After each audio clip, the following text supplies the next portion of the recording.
Stars, I'm a fool for your love.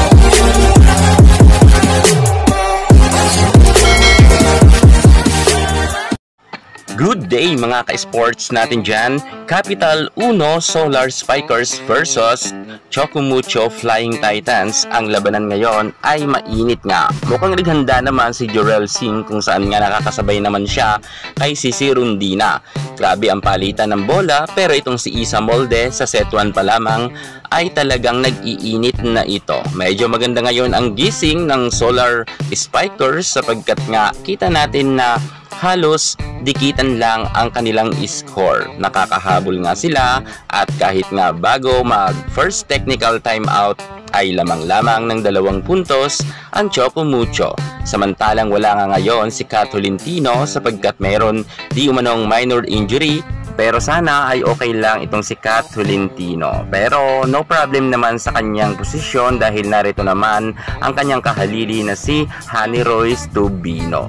Okay naman ang gising ni Honey Royce at medyo nakikipagpukpukan naman talaga ang Chocomucho. Kanina ay maganda nga ang simula ng Capital Uno pero pagdating nga sa bandang kalagitnaan bago mag second technical timeout ay lamang na nga ng husto ang Chocomucho at nagtuloy-tuloy talaga ang kalamangan nga ng Chocomucho dahil sa magandang ipinapakitang mga set ng ating boss Dina Wong kung saan mga ka-sports natin dyan lamang nga sila ng 10 puntos. Grabe ang gising ngayon ng Chocomucho, sobrang ganda nga ng kanilang galawan sa loob ng court, lalo itong si Isa Molde na talagang gustong gusto niya talaga ang mga set nga ni boss Dina Wong. Nakakahataw talaga sila ng husto, subalit ang Capital Uno nga ay nagkalat na nga sila bandang sa last part nga ng laban. Kanina kasi bago mag first technical timeout halos dikit lang ang kanilang score at lumalaban naman sila.